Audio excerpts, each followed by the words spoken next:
Olá, sejam todos bem-vindos.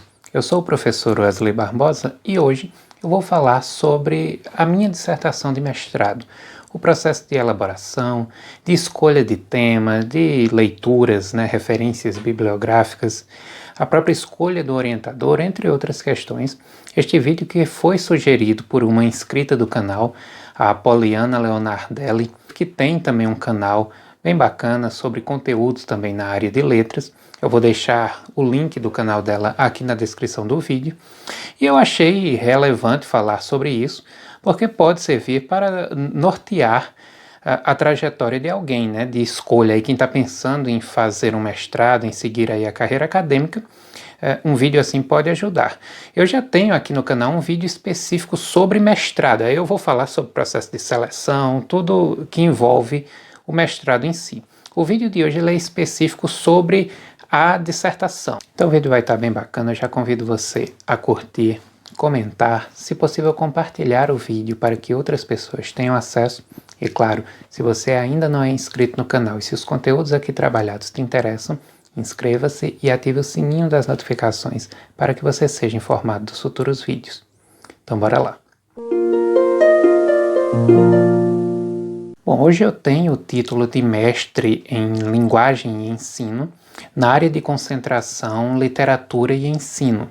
Título este conseguido junto ao programa de pós-graduação em Linguagem e Ensino da Universidade Federal de Campina Grande, a mesma universidade na qual eu me graduei. Minha dissertação de mestrado foi sobre Paulo Leminski, porém para tratar do mestrado em si, da escolha do tema, do direcionamento que eu dei para a minha pesquisa, é necessário voltar um pouco ao período da graduação, que ou seja, esse período que antecede a sua entrada no mestrado, seja você que está saindo da graduação direto para o mestrado, ou você que já concluiu há algum tempo, mas que é sim necessário esse período de planejamento anterior. Então é importante tratar disso para que vocês tenham uma noção de como que é esse processo aí de pensar, de gestar uma pesquisa acadêmica. Minha formação em letras, ela ao longo de toda a graduação, ela foi muito teórica, principalmente ligada à literatura.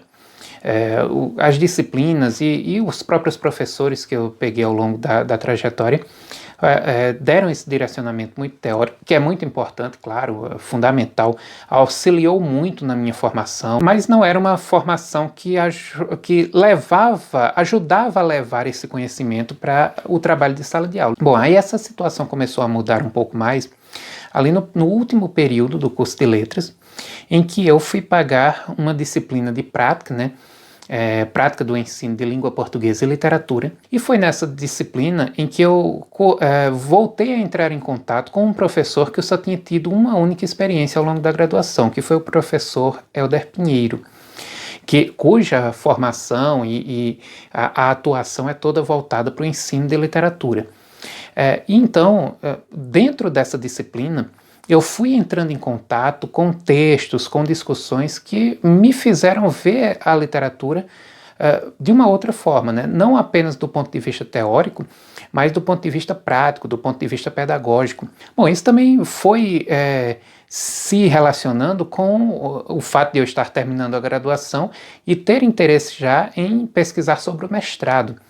E na minha cidade, eu não tinha na época condição de ir para outra cidade, então eu tinha que fazer aqui mesmo, E aí eu tenho a felicidade de morar numa cidade que não é capital, mas cedia duas universidades públicas, Nós aqui em Campina Grande sediamos tanto a Universidade Estadual da Paraíba, como a Universidade Federal de Campina Grande. Então ter essas duas universidades abre um pouco o leque da gente, e ambas tinham programas de pós-graduação na área de letras. A UEPB tinha já tanto mestrado quanto doutorado naquela época, fim de 2010, quando eu estava terminando a graduação e pensando no mestrado, enquanto que a UFCG, a minha universidade, ela tinha apenas o mestrado.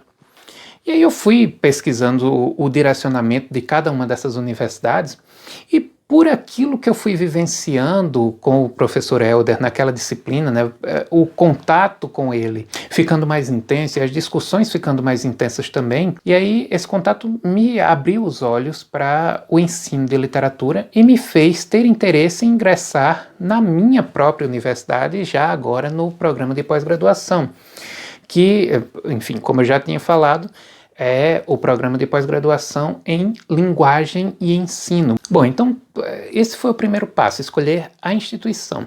E é um passo que também você deve seguir, né? Pensar aquilo que você pretende estudar e ver quais são as opções disponíveis. Pesquisar na sua cidade se tem um curso de pós-graduação em letras. Primeiramente, né, se você vai fazer presencial ou online, EAD, né? E depois, se tem a instituição na sua cidade ou se tem nas cidades vizinhas. Na minha cidade, por exemplo, ela é um polo universitário, então vem muita gente das regiões, das cidades vizinhas, até de outros estados para estudar aqui.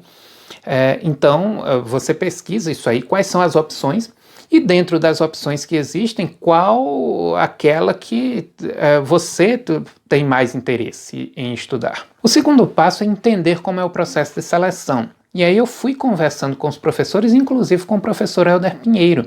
Fui me aproximando muito dele, fui criando uma admiração e uma amizade com ele. E isso foi me ajudando a entender o processo de seleção para o programa de pós-graduação, porque ele também era professor, né, desse programa. Na minha universidade tem muito isso, de o professor ser professor da graduação e também da pós-graduação. Em outras universidades isso é meio que separado, né? E foi nascendo em mim também o interesse de ser orientado por ele. E aí as conversas que eu tinha com ele eram muito no sentido de perguntar aquilo que ele tinha interesse em orientar, que tipo de trabalho ele orientava. E aí ele demonstrou para mim que gostava de orientar trabalhos voltados para a poesia. Acabou que, por influência do orientador, e como eu estava querendo muito ser orientado pelo professor Helder, a aprofundar mais meu contato com ele, entender mais a sua área de atuação, enfim. Então eu acabei optando por poesia. Então esse foi o segundo passo, né? Aí veio a minha parte, né? A partir daí foi muito a minha reflexão individual sobre qual poeta eu iria escolher. E aí eu acabei optando por Paulo Leminski, poeta brasileiro ali da segunda metade do século XX, né? E, enfim, uma poesia que eu imaginei que seria muito apropriada para trabalhar com uma iniciação com o texto literário. Que uma poesia que brincasse com as palavras, que tivesse jogos imagéticos, sonoros e etc., como é a característica da poesia de Paulo Leminski, que isso seria interessante. Eu que gosto muito de poesia clássica, poesia mais tradicional, soneto, eu adoro, produzo, leio, mas eu acho que o clássico nem sempre ele é a melhor porta de entrada para a leitura. Para quem não tem uma experiência com o texto literário, né? Esses textos mais lúdicos, mais contemporâneos, com uma linguagem mais simples, eles podem ser excelentes portas de entrada, né? Foi a terceira escolha que eu fiz, primeiro instituição, depois a área e depois o poeta, né? O autor que eu estudaria. E assim eu fui preparar meu projeto de mestrado. E aí na época eu tinha interesse em analisar a recepção da poesia de Paulo Leminski por alunos do primeiro ano do ensino médio, né? Verificar como que esses alunos receberiam essa poesia, qual a opinião sobre poesia que eles traziam do ensino fundamental, se confirmaria as expectativas, se seriam quebradas, se seriam superadas e etc. O direcionamento teórico ele tem a ver com a estética da recepção, que é a grande teoria que embasa os estudos da linha de pesquisa em literatura e ensino na minha universidade. Então, vocês percebem, né, que eu estou falando muito em recepção e tudo mais. Isso aí daqui a pouco eu vou falar melhor quando eu for especificar um pouco das referências que eu utilizei. Mas fechei desta forma o meu projeto, né, e fui produzir ali, de acordo com os editais. Eu dei uma olhada nos editais anteriores, é outra dica que eu dou para você. Depois que você escolhe a instituição, que você meio que já sabe o que vai estudar, abra os editais do seu programa de pós-graduação, o que você escolheu, né? Para que você, mesmo que não esteja no momento um edital aberto, né, uma seleção iniciada, mas você deve se preparar com antecedência. Então você entender como é feito aquilo ali, como que é o projeto, como que é estruturado, como que é dividido, quantas páginas, a formatação, enfim.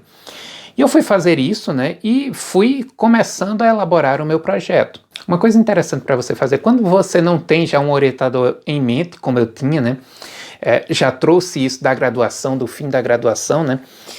Quando você não tem isso em mente, você está um pouco perdido quanto a isso, você pode abrir o site do programa de pós-graduação pelo qual você tem interesse. Todos eles têm o seu site, e lá dentro tem as linhas de pesquisa, e eles organizam dentro da linha de pesquisa os professores que orientam aquilo ali. Então, digamos, você é da área de linguística e você tem interesse em análise do discurso. Dentro do programa de pós-graduação que você escolheu, se tiver pós-graduação em linguística, né, e dentro de linguística, se tiver a linha de pesquisa em análise do discurso, você vai encontrar os professores que orientam trabalhos ali. Geralmente também vai ter os alunos que já foram orientados, as pesquisas que surgiram desse professor, vai ver quais são as obras que servem de base para as pesquisas que já resultaram daquela linha de pesquisa e daquele orientador.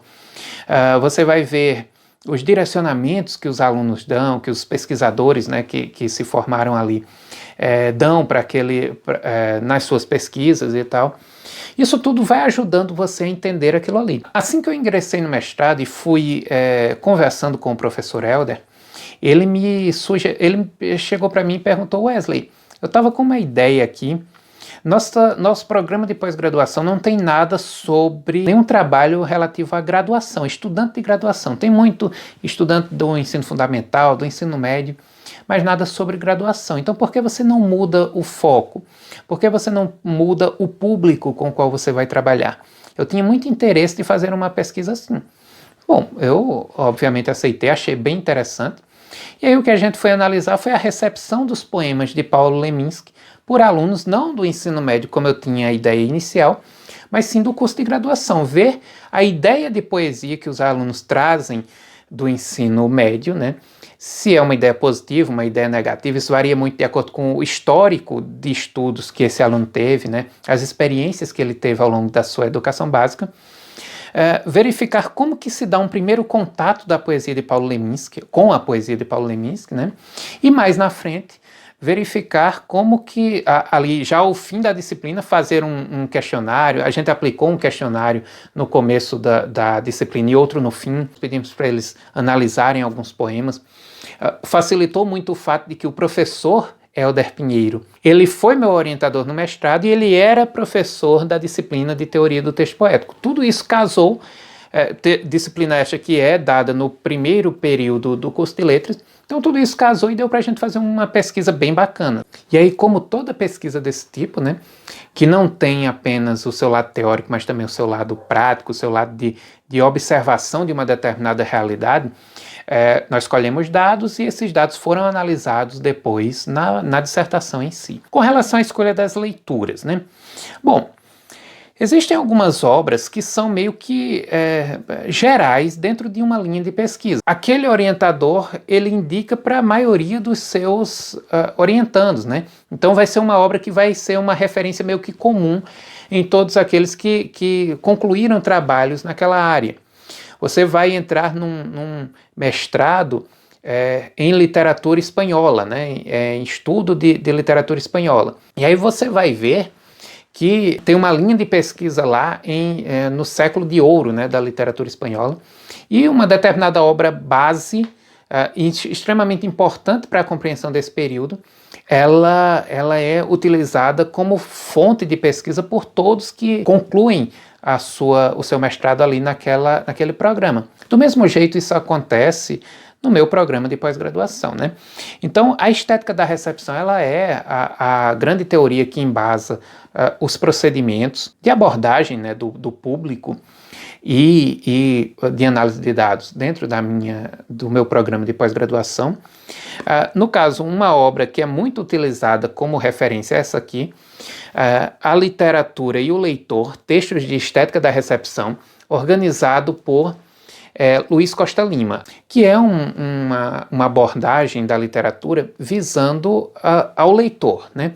Ela não visa nem ao objeto literário em si, né, a estrutura textual, nem a questão do autor. E aí vem outras leituras importantes, né?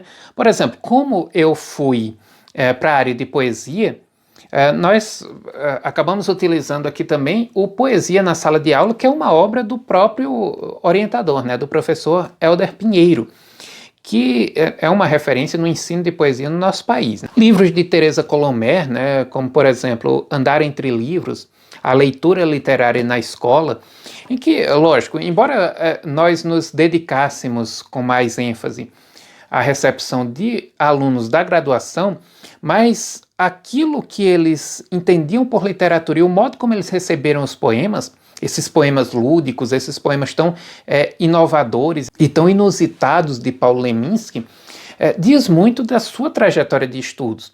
O modo como eles gostavam ou não de poesia, o modo como eles achavam poesia interessante ou não, aquele primeiro questionário antes de começar os trabalhos, antes da disciplina ser iniciada, aquele primeiro questionário perguntando o que eles achavam de literatura e a maioria achando chato, achando uma coisa desagradável e tudo mais.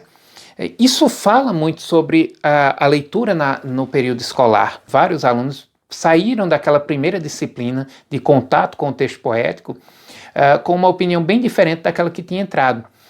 E isso reflete como a escola ainda precisa mudar suas práticas de trabalho com a literatura e a importância de uma pós-graduação como essa, né, para formar professores que vão atuar nesse sentido.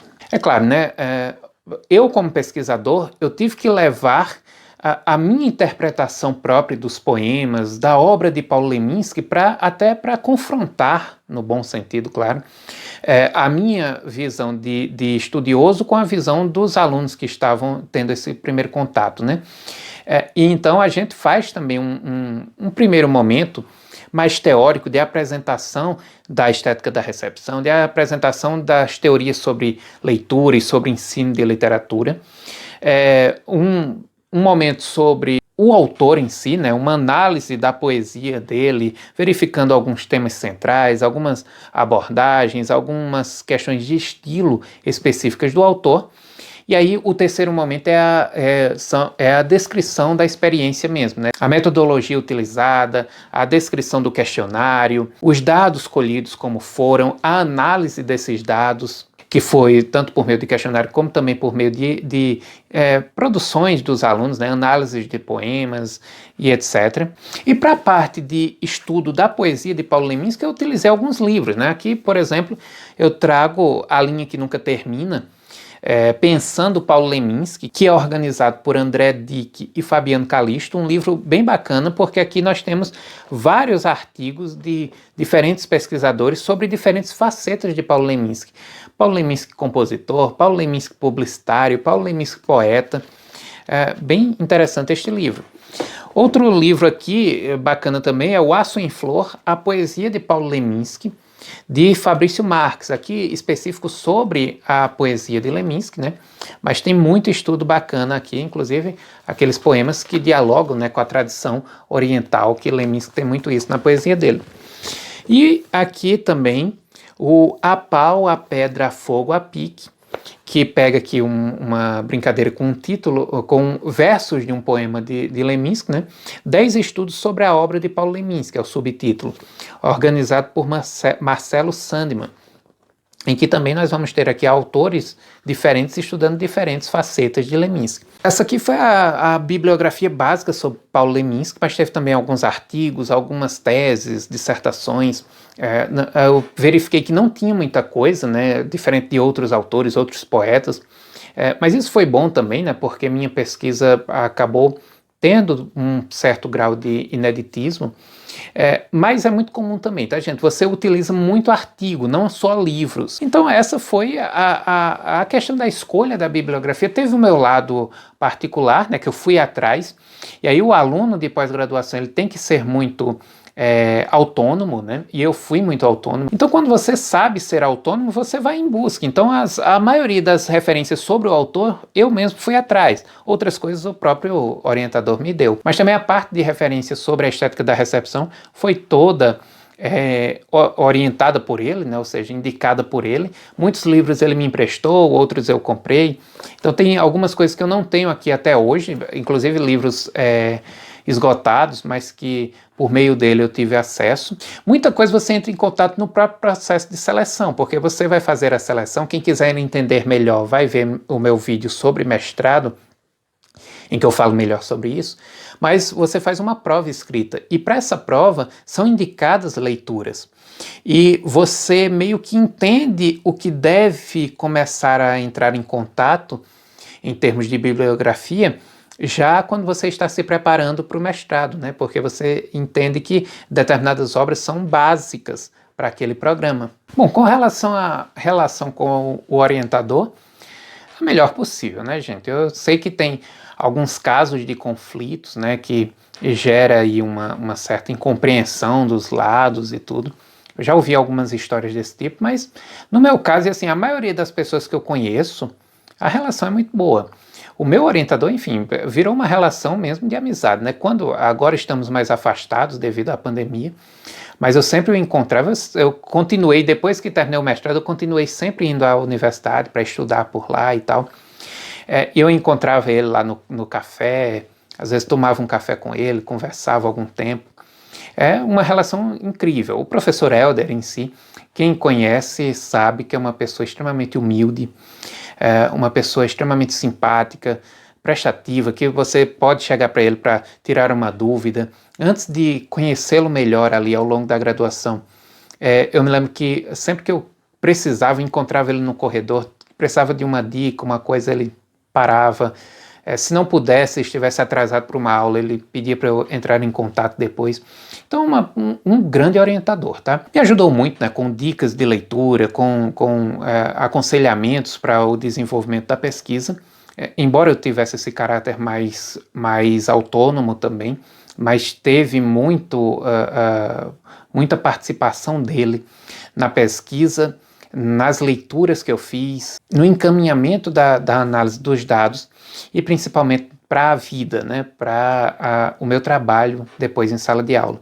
Muita coisa que eu coloco em prática hoje em dia veio das conversas com ele, das conversas de corredor, das conversas na sala dele ali, nos momentos de orientação, nas conversas no café. Às vezes ele estava ali jantando numa cantina da universidade, a cantina de Seu Josa. Eu chegava para jantar junto, sentava na mesa e a gente ia conversar ali. E essas conversas eu sempre fui muito atento para colher o melhor dos meus professores nesses momentos, né? Perguntar, sem ser chato, né? Sem parecer que eu estava querendo colher coisas deles, mas num tom de conversa, mas eu sempre ia retirando o máximo que eu podia.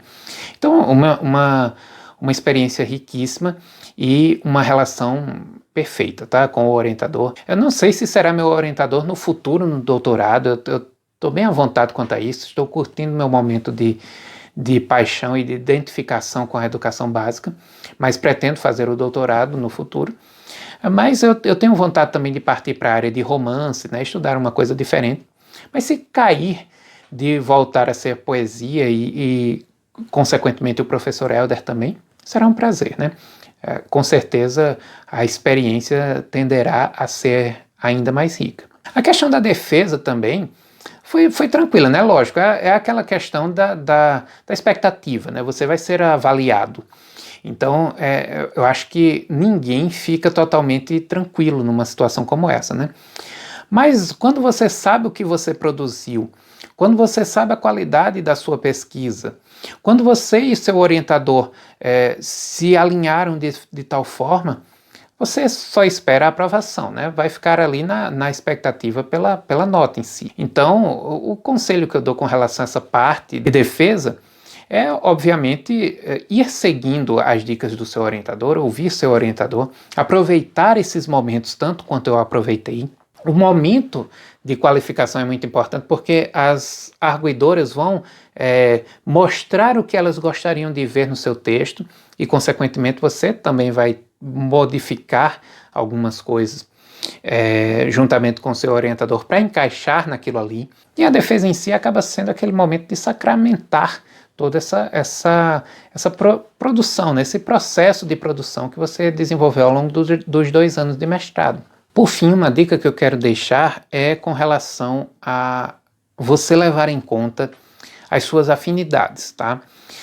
Não caia no erro de estudar algo que você não gosta, de se propor a estudar algo que você não gosta por comodidade.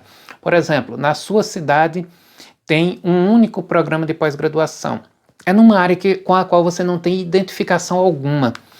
E você decide insistir naquilo só para ter o título de mestre. Eu garanto para você que esses 2 anos da sua vida vão ser um tormento, né? Então, o fato de eu ter escolhido a poesia, ter escolhido a literatura, que é algo que eu amo, e ter escolhido Paulo Leminski, que é um poeta que eu gosto, tudo isso facilitou muito que eu tivesse prazer em escrever ao longo do processo de produção da minha dissertação, né? Tudo isso facilitou com que não fosse aquela pura obrigação, mas que fosse uma satisfação para mim. Então, vá de acordo com aquilo que você gosta, de acordo com suas afinidades. Isso aí vai fazer com que sua pesquisa seja um momento de realização acadêmica, profissional. Bom, então é isso, eu espero que vocês tenham gostado do vídeo. Fica aí a dica para que você pesquise sua universidade, pesquise seu programa de pós-graduação, ou se você ainda não tem um em mente, que procure as opções que existem aí. Você vai de acordo com suas afinidades fazer essa pesquisa. Às vezes alguém deixa aí um comentário aqui nos vídeos perguntando dicas para seguir uma pós-graduação. Gente, isso é muito pessoal, tá? Se eu for dar uma dica para você, eu vou dar de acordo com minhas pretensões. Então não vai servir para você. Você pensa o que você gosta, pensa o que você quer, aquilo que chamou sua atenção ao longo da graduação, e aí você sai pesquisando as suas oportunidades, tá? Não cabe ninguém decidir por você nesse momento, porque entra naquilo que eu disse, vai gerar insatisfação e você vai cursar aquele mestrado unicamente por obrigação, o que não é nem um pouco interessante. Então, eu espero que o vídeo tenha sido esclarecedor em relação a esses pontos. Se ficou alguma dúvida ainda, deixem nos comentários que eu tentarei responder. Se for o caso, eu respondo num vídeo futuro e assim por diante. Eu agradeço muito a audiência de vocês e até o próximo vídeo.